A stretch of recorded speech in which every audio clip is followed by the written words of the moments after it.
அம்மாய் எப்ப வருவார் அப்பா? அம்மா, எந்த அப்பா எப்ப வருவார் என்று கேட்டு அச்சரித்துக் கொண்டிருந்த 6 வயது சிறுமி அனாதிகாவிடம் பொய்க்கோபத்தோடு, எப்ப வருவாரோ எனக்கு தெரியாது, உன்ற பொல்லாத குப்பா, எப்ப வருவாரோ யாருக்கு தெரியும், நீ போய் படிப்பில்ல, இல்லாட்டி தமிழ் புத்தகத்தை எடுத்து வாசி பார்ப்போம் என்று கூறியபடி தாய் குமுதா வாசலை பார்த்து தன் எண்ணத்தை ஓடவிட்டாள்.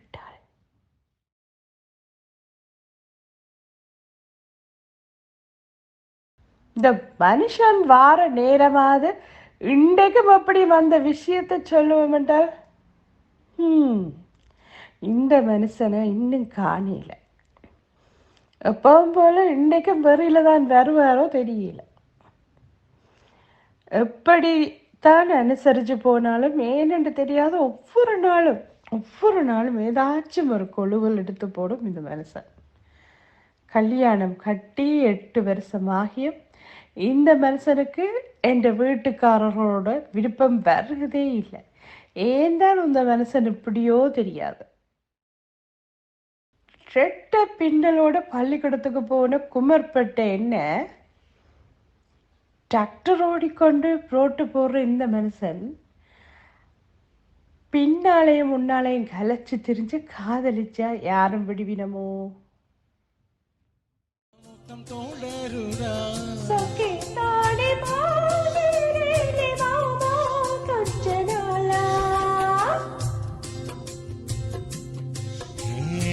உருகுதே மருகுதே ஒரே பார்வையாலே உலகமே சுழலுதே உன்னை பார்த்ததாலே. முன்பின் தெரியாதவன தங்கட தங்கச்சி காதலிச்சா எந்த அண்ணன் தம்பி தான் சும்மா விடுவாங்க? கோவத்துல 2 அடி போட்டது பிள்ளையா. இன்றைக்கும் இந்த மனசுன்ற மனசுல இருந்து அந்த வஞ்சம் தீரதே இல்லை. நான் என்ன செய்யறது? அதான் நான் ஒற்றை காலில் நின்று உன்னையே திருமணம் கட்டி போட்டேன் தானே, அப்புறம் என்ன கோபம் பண்ணி கிடக்கு. 10 வயசு வித்தியாசம் வந்தாலும் ஆள் நல்ல வாட்ட சாட்டமான எலும்பின ஆம்பளைதான்.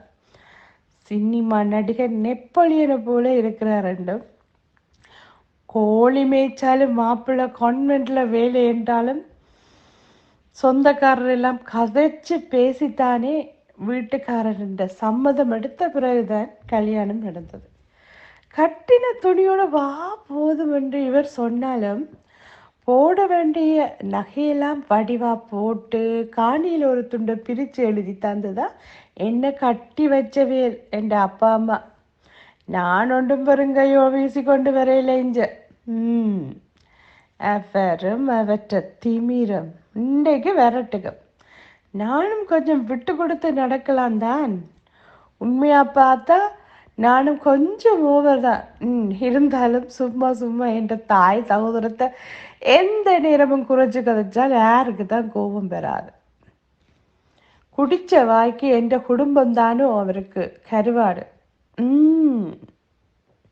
என்னத்தை தான் சொன்னாலும் எந்த புருஷன் என்ன ஒரு நாளும் ஒருவர்கிட்டையும் விட்டு கொடுக்க மாட்டேன். நான் தான் வெறும் வெறிலி மாதிரி அந்த ஆளோட வீண்சாண்டி இழுத்து விடுறது. என்னோட புடுங்குறத பக்கத்து வளவுக்குள்ள இருந்து பார்க்கிறபடியாதான் என் அண்ணன் தம்பிமாருக்கும் இந்த மனுஷனை கண்ணிலையும் காட்டினார். இனி அவர் என்னத்தை கதைச்சாலும் நான் வாய் காட்டாம கொஞ்சம் பணிவா அன்பா நடக்கணும். 2வது பிள்ளையும் பிறக்க போகுது. இனியாவது நான் கொஞ்சம் பக்குவமா இருக்க பழக வேணும். பாவம் தானே அந்த மனுஷன். இந்த வேகாத வெயிலுக்குள்ள நின்று ரோட்டு போடுறேன்னா சும்மாவே மாஞ்சி வேலை செய்து உடம்பெல்லாம் ஏலாம வீட்டை வந்து ஏதோ நான் சமைச்சு வச்சிருக்கிறத நல்லா இல்லாட்டிக்கும் நான் சந்தோஷப்படட்டும்ட்டு 10 தரம் நல்லா இருக்குன்னு புழுகி சாப்பிடுவார். பாவம் கடனோ உடனோ பட்டுண்டாலும் நான் மனதில் நினைச்சு வாயால் கேட்க முதல் தானாகவே அதை வாங்கி கொண்டு தந்துடும் மனுஷன். நான் தான் அவரை புரிஞ்சு கொள்ளாமல் இருந்திருக்கிறேன். എൻ്റെ സ്നേഹിതൻ എൻ്റെ പുരുഷൻ എല്ലാവരും എൻ്റെ മനസ്സിൻ്റെ കാൽ തൂസൊക്കെ വരായിനം പോയി പുറട്ട് പൊഞ്ചാതിക്ക് ദ്രോഹമുണ്ട്, காய்ச்சலுக்கு பெறமாட்டாங்க. எந்த புருஷன் எங்க, அவர்கள் எங்க? ஐயோ கடவுளே. எனக்கும் அவரில் அவ்வளவு கடந்த அன்பில் தான் நானும் சும்மா அப்படி இப்படி செல்ல சண்டைய ஆரம்பிக்கிறது. என்ற காலத்துக்கு அது கைகலப்பில் தான் முடிகிறது என்று பிள்ளைதான். இன்றைக்கு இவர் வரட்டும், நான் தள்ளி போனதையும் நாக்கு புளிப்பு கேட்குறதையும் சொல்லி இனி ஒரு நாளும் சண்டை பிடிக்க மாட்டேன் என்று சொல்ல போகிறேன். முதல் பிள்ளை பிறக்கேக்க எனக்கு முள்ளந்தண்டில் ஊசி போட்டதுக்காண்டி இண்ட வரைக்கும் அவர்தானே கிணத்துல தண்ணி அள்ளி குடங்கள் பெரிய வாளிக்குள் எல்லாம் நிறைச்சி போட்டு வேலைக்கு போகிறவர். ஏசினாலும் பேசினாலும் என்ன ஒரு நாளும் மனுஷன் கஷ்டப்படுத்துறதில்ல தானே. நான் மாசமாக இருக்கிற விஷயத்தையும் கேள்விப்பட்டால் பொடியன் பிறக்குதுண்டா பூரிப்பில் இனி மனுஷன் என்ன தலையில தூக்கி வச்சு தான் கொண்டாடுவார்.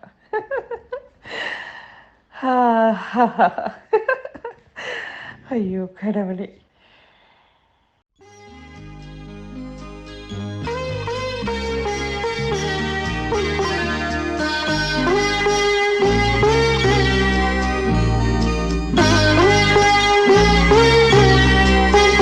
நல்ல சம்சாரம் வாய்த்ததற்கு நன்றி சொல்வேனே நான் உனக்கு.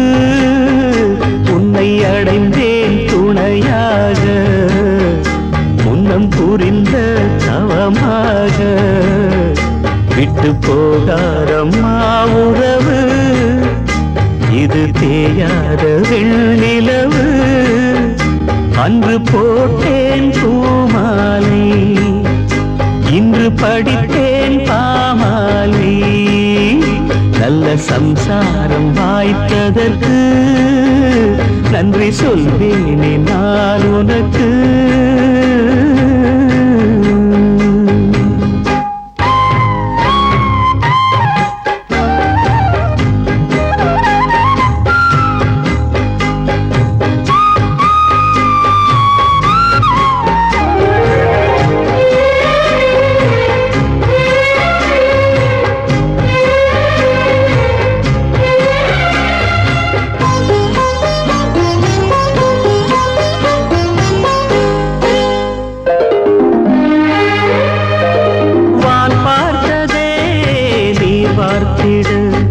சிப்பி ஒன்று, வண்ண சிப்பி ஒன்று,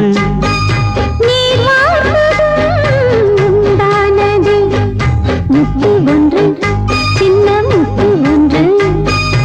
6-7 மாதங்கள் போனா 6 பாட்டிங்கு கேட்கும்.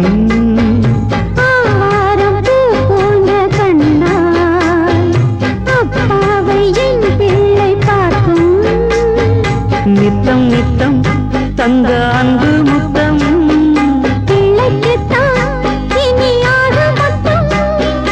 ஒன்றிரண்டு வேண்டும் என்று உன்னை நான் கேட்டேன். சம்சாரம் ஆனதற்கு நன்றி சொல்வேன் தெய்வத்திற்கு.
பூ பூக்கும் காடு.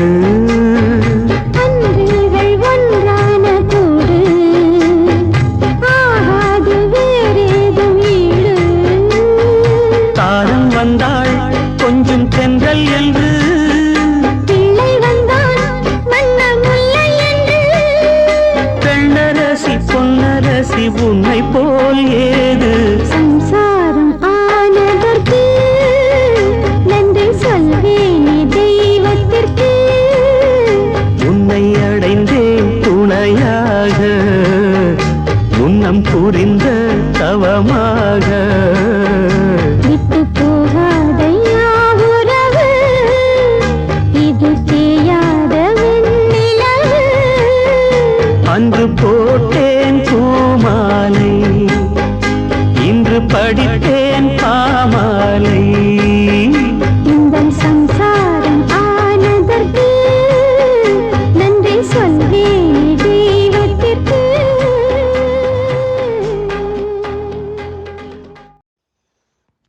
இப்படி குமுதாவின் எண்ணத்திரையில் காதலுக்கு மரியாதை, கணவனே கண்ட தெய்வம், பாவ மன்னிப்பு, பாசமலர், அன்பு மகன் என்று சிந்தனை சினிமாக்கள் அரங்கேறி கொண்டிருந்தன.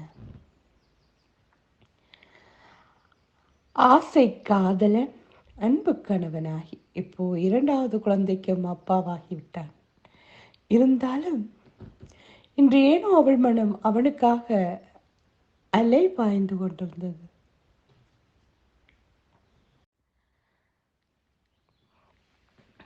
இரவின் மடியில் நிகழ்ச்சியும் ஆரம்பித்து அதில் எல்லாமே என் ராசாதான் என்ற திரைப்படத்திலிருந்து குயில் பாட்டு வந்ததென்ன என்ற பாடலும் ஒளிபரப்பு.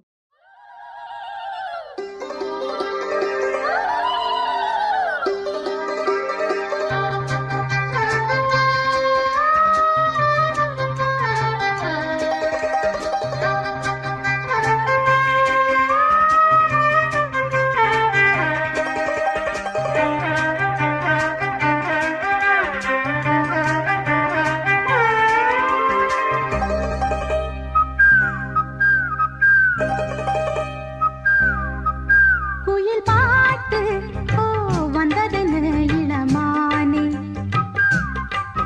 அது கேட்டு ஓ செல்வதெங்கே மனம் தானே. இன்று வந்த இன்பம் என்னவோ, அது கண்டு கண்டு அன்பு பொங்கவோ. குயிலே போ போ, இனி நான் தானே, இனி ஒன்றாம். திடுக்கிட்டு நிலைமைக்கு வந்தவளாக, என்ன இது இன்னும் இவரை காணலையே, 9 மணிக்கு பிறகு ஒரு நாளும் பின்ன மாட்டாரு, எவ்வளோ குடித்தாலும் தள்ளாடாம கம்பு மாதிரி சைக்கிள் ஓடி வீட்டை வந்து சேர்ந்துடுவாரே. எனக்கு நாள் தள்ளி போனது அவரே எனக்கு வச்சு கண்டுபிடிச்சு எனக்கு எதுவும் ஸ்பெஷலாக சாரகிரி வேண்டி கொண்டு வர போயிட்டாரோ. சீச்சி, இந்த நேரத்தில் எங்கே கடை திறந்துருக்க போகுது, வேலையில் எதுவும் பிரச்சனையோ. பக்கத்தில் அம்மாவிட்ட போய் தம்பிகிட்ட சொல்லி பார்த்து கொண்டு வர சொல்லுவோம். வேணா பிறகு அவங்கள் கொஞ்ச நேரம் பிந்தின உடனே உண்டு ஆக்கள்கிட்ட சொல்லி ஊரை கூட்டி பரிசு எடுத்துட்டு போயிடுவேன். 2 சண்டைக்கு வந்தாலும் வேற என்ன செய்யறது, இப்போ என்ன செய்யலாம், நானே போய் சந்திக்கும் வரைக்கும் பார்த்துட்டு வருவோமோ.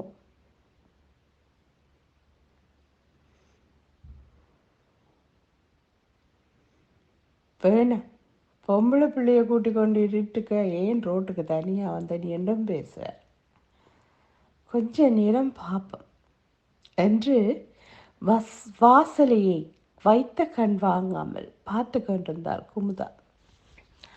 சப்பரம் போல ஒரு வாகனம் வந்து வாசலிலே நிற்கவே பதட்டத்துடன் எழுந்தவள் 4 ஆம்பிக்காரர்கள் சேர்ந்து ஒரு துணி மூட்டை போல ஒன்றை கொண்டு வந்து வீட்டு முற்றத்தில் கிடத்திவிட்டு போகவே ஓடி விழித்தாள்.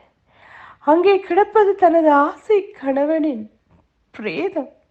ஆம், அது என்னவெனும் உடல் என்று உணர்ந்ததும் உணவற்ற நடைப்படமானாள் குமுதா. என்ற ஐயோ, என்ற ஐயோ, என்ன நடந்ததப்பா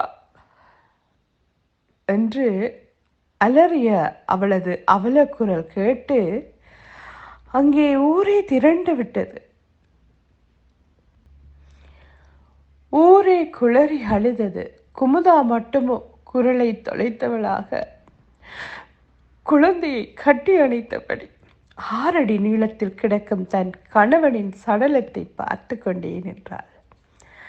அங்கே வந்த பணியாட்களில் ஒருவர் சொன்னார், நல்ல தம்பி இன்றைக்கு வேலையில இருந்து 7 மணிக்கே வலிக்கிட்டார். இவன் ஏதோ ஒரு மதிலில் ஏறி ஒரு பையோட நின்றதை கண்டு ரோந்து ஆமிக்காரர் புலி என்று நினைச்சு சுட்டு போட்டாங்க. வேலையின் அடையாள அட்டையில் வில்லாசத்தை பார்த்து பிரேதத்தை வீட்டை கொண்டு வந்து போட்டுட்டு போறாங்க. இப்படியா போச்சு தமிழன்ற வாழ்க்கை. அந்த அழிவாருக்கு எங்க விளங்க போகுது உயிரின்ற மதிப்பும் அந்த மனுஷன்ற பின்னணியும்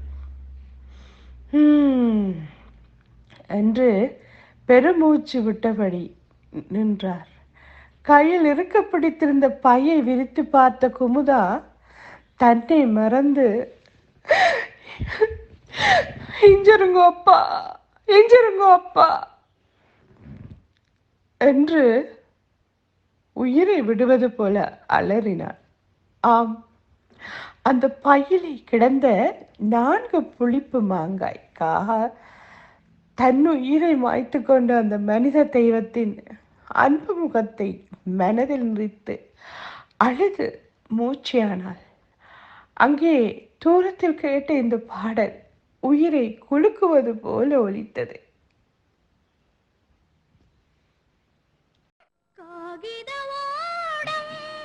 கடலலை மீது போவது போலே மூவரும் போவோம். ஆதரவின்றி ஆழ்ந்திடும் ஓடம் அதுபோல் ஒன்றாய் மூழ்குதல் நன்றாம். காகித ஓடம் கடலலை மீது போவது போலே மூவரும்